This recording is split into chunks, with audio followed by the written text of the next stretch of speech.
Baik, bismillahirrahmanirrahim. Untuk kelas kedua pada hari ini adalah subjek tajwid. Jadi tolong buka buku teks. Kita akan belajar tentang makhraj yang keempat. Ada dua kelas kalau tak silap ustaz yang dah masuk makhraj yang keempat ini, dan ada juga kelas tapi ada kelas yang belum masuk makhraj yang keempat. Jadi disebabkan itu pada hari ini ustaz akan mula semula makhraj yang keempat, iaitu makhraj asy-syafatani. Ustaz dah bagi lagu dah kan sebelum ni. Lagu tentang makhraj huruf, iaitu ada 5 makhraj kesemuanya. Makhraj pertama al-jawfi sudah pun kita habis. Yang kedua makhraj al-halqi pun sudah kita habis. Dan yang ketiga makhraj al-lisani, iaitu makhraj lidah pun kita dah habis belajar. Maka pada hari ini kita masuk makhraj yang keempat iaitu makhraj asy-syafatani. Makhraj asy-syafatani. Okey, makhraj syafatani tu apa? Makhraj syafatani adalah makhraj dua bibir mulut. Sebelum kita nak mulakan, ustaz nak bagi pembukaan dulu. Maknanya supaya kita faham, supaya kita sedar kita tengah belajar pasal apa.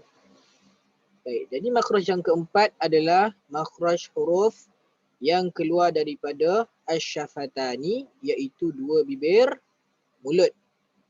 Yang pertama kita belajar makhraj al-jawfi iaitu mulut. Yang kedua makhraj al-halqi iaitu halqum, dan yang ketiga makhraj al-lisan lidah. Yang keempat pada hari ini adalah makhraj asy-syafatani iaitu dua bibir mulut. Okey.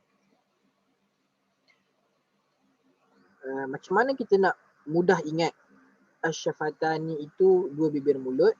Adalah dengan melihat kepada alif nun.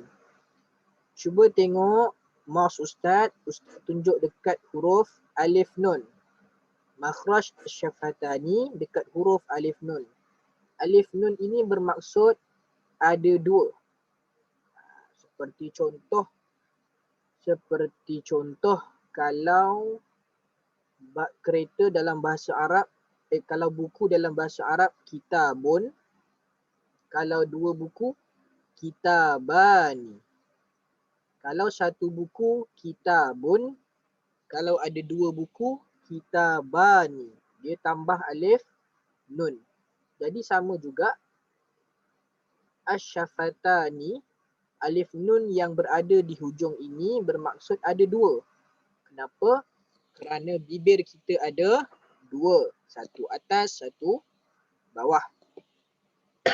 Maka sebab itu kita panggil sebagai makhraj syafatani, iaitu makhraj dua bibir mulut. Okey, baik. Jadi kita tengok muka surat 14, kita baca dulu. Kotak warna hijau. Baca dan faham.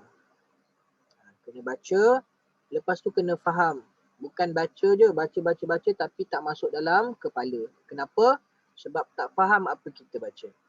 Bila baca, pastikan kita faham. Selagi tak faham, selagi itulah kena baca ulang-ulang sampai kita faham apa yang kita tengah belajar sebenarnya. Okey. Kotak warna oranye ataupun warna kuning ni. Pertama, pengertian asy-syafatani ialah dua bibir mulut. Pengertian asy-syafatani ialah dua bibir mulut. Ini kena ingat. Ingat sampai besar, ingat sampai mati bahawa asy-syafatani ialah dua bibir mulut. Dan benda apa tu? Maksud syafatani pun ustaz dah masukkan dalam lagu. Dan kita dah nyanyi. Al-jawfu mulut, al-halki halkum, al-lisan lidah, syafatani bibir, al-khayshum rongga hidung. Inilah 5 makhraj huruf. Dah ingat? Siapa ingat lagu tu maknanya dia mudahlah nak ingat maksud syafatani. Baik. Ustaz ulang balik. Syafatani bermaksud 2 bibir mulut. Syafatani. Yang kedua, huruf-huruf yang keluar dari asyafatani ialah ada 4 huruf. Ba, mim, waw, fa. Ada 4 huruf. Ada 4 huruf yang keluar daripada bibir mulut. Apa dia? Huruf ba. Ikut Ustaz baca. Huruf ba. Ustaz dah sebut dekat kelas lain sebelum ni. Kita nak sebut huruf ba, mustahil kita boleh sebut huruf ba tanpa merapatkan bibir. Cuba kita sebut huruf ba tanpa rapat bibir. Tak boleh. Kenapa? Sebab ba keluar daripada 2 bibir mulut. Maknanya bibir kena mainkan peranannya, kena rapat bibir baru boleh sebut huruf ba. Ba. Ba. Kemudian yang kedua huruf mim. Huruf mim. Yang ketiga huruf waw. Waw. Yang keempat huruf fa. Huruf fa. Macam mana nak sebut huruf fa? Gigi bawah sentuh bibir atas. Gigi bawah sentuh bibir atas. Tengok Ustaz. Fa. Fa. Gigi atas sentuh bibir bawah. Fa. Jadi huruf-huruf asyafatani ada 4.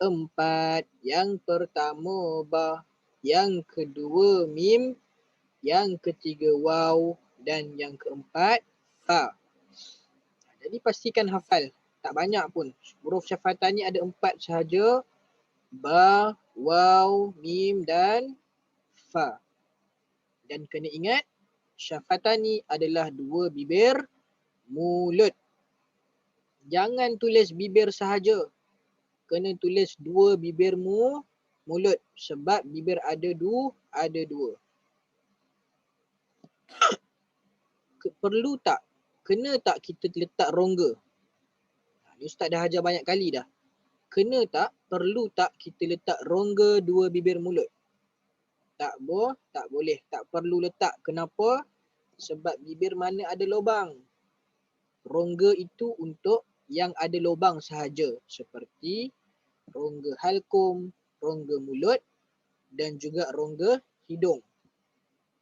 Makhraj ketiga, makhraj lisan, tak ada rongga lidah. Yang ada lidah sahaja. Tak ada rongga lidah sebab lidah mana ada lubang. Melainkan kamu tebuk kamu lidah, baru boleh letak rongga. Yang kedua, makhraj yang kita belajar hari ini, makhraj syafatani. 2 bibir mulut pun tak ada rongga.